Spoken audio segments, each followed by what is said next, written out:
Welcome back to Love Your Weekend. I've slipped into something a little less comfortable, since this year marks the 250th anniversary of Jane Austen's birth. To quote the literary giant, "There is nothing like dancing, after all. I consider it as one of the first refinements of polished society." Pride and Prejudice, Chapter 6. And this group certainly are a polished bunch. Please welcome, to help celebrate this momentous occasion, the Jane Austen Dancers of Bath.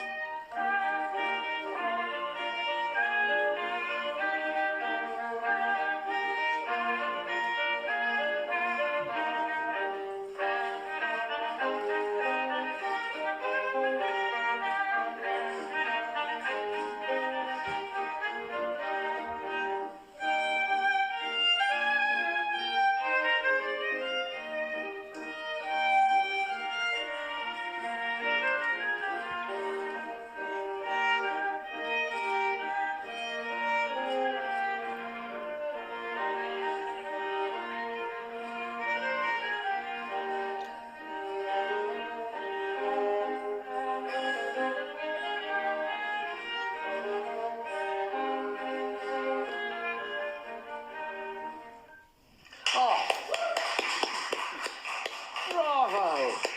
Wonderful. Isn't it amazing how elegant you look in our old barn? Absolutely wonderful. Liz, Stephen, welcome back. Thank you. It's nice to be We have back. an annual reunion here. Regency, the Jane Austen Regency Dancers of Bath. I mean, that's what I'd better say, Bath. As it were. I mean, there's a lot of work goes into looking right for the part. There is, and this year we thought we'd wear blue because there's a picture of Jane Austen wearing blue, and obviously it's her special year this year. You're going to be busy this year then, presumably, 250 years. Yeah, there's lots of balls and festivals going on. It's great. I mean, it's not every day you get to celebrate such a great author. There is a great... my wife loves Regency dress for men. She doesn't make me dress like this at home. But it is... There's a great elegance to it. Nowadays, it's all baseball caps. It's sort of, rugby, football shirts. But, I mean... Yes, it was a little more formal back then, I must admit. What's the attraction for you, then, in doing it, Stephen? Why do you enjoy it? Well, it's the historical aspect, really. I mean, it's keeping history alive, isn't it? It's living history, doing these dances. And, of course, the costume is always... Are they written down, Liz? What was that? What was it called, the one you were doing then? So that's a cotillion from 1779. Jane Austen talks about cotillions a lot, and so that's what they look like. That's a cotillion that we did from 1779, so in the decade of her birth, because she preferred cotillion music to quadrille music. So what's the difference between a cotillion and a quadrille? They're both dances for 8 people, Yeah. but in the cotillion, all 8 of you dance, and in the quadrille, you take it in turns to dance. So that's the main difference. Astonishing. How long have you been established as a group? It's going to be, how many years next year? 30 years. 30. Almost as old as Jane Austen. Not quite. And no shortage of people who want to join. I mean, No. it's quite a... Yeah, it's good. People come over from all over the world, don't they? For the festivals, Yeah. A lot of the events are already sold out, but there's plenty going on around the country in all the places, especially that Jane had a link to. So the festival in Bath is when? That's in September, Yeah. but there's festivals throughout the country going on this year. Everybody wants to celebrate. Within the writing, there's a great excitement when a ball is announced, a ball at Netherfield and all that, we all remember from Pride and Prejudice. And it was, I mean, I suppose in a way, it was the Match.com of its day, wasn't it? If you didn't go to a ball, were you ever going to find a man? Yes, that's right. They were the main events for they're doing in fairly it. short supply.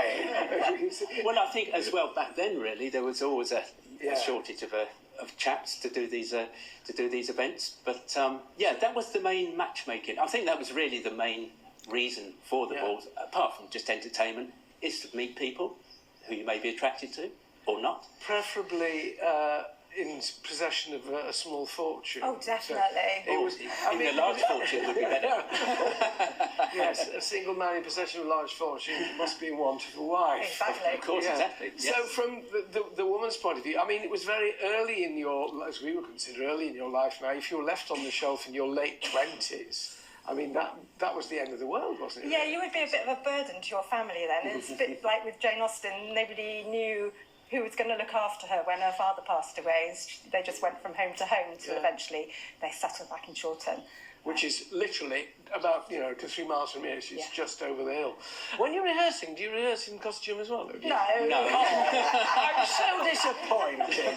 You'll turn up in your Manchester United shirt and your shorts. Yeah, we do. It won't be the Quite same, normal Steve. the rest of the time. Yeah. No. But you clearly all have a really good time at it. I mean, I can't imagine how long it takes you to get ready and do the hair.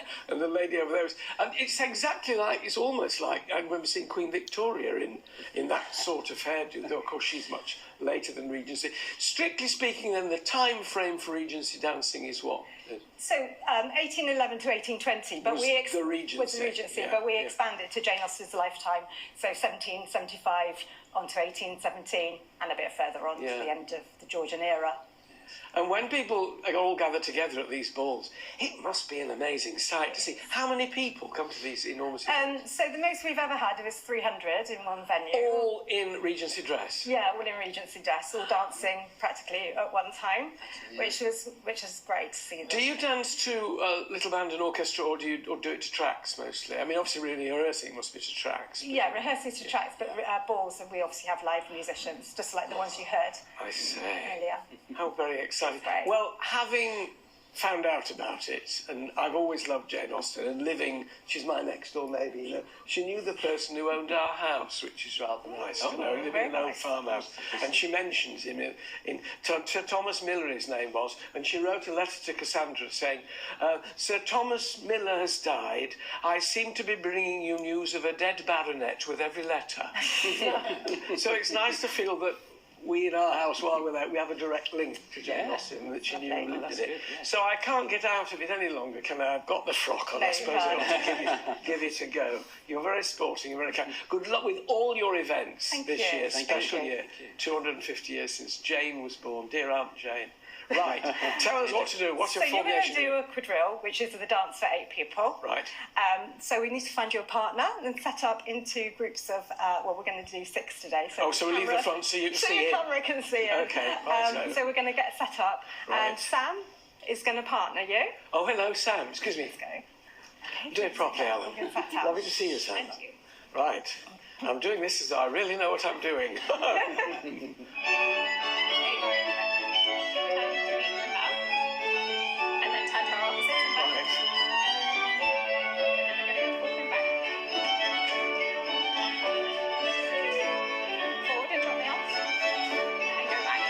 I'm going back. And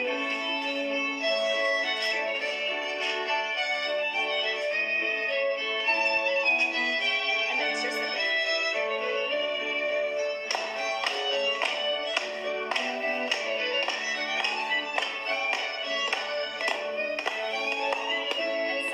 halfway. Turn the face down and go across. Oh,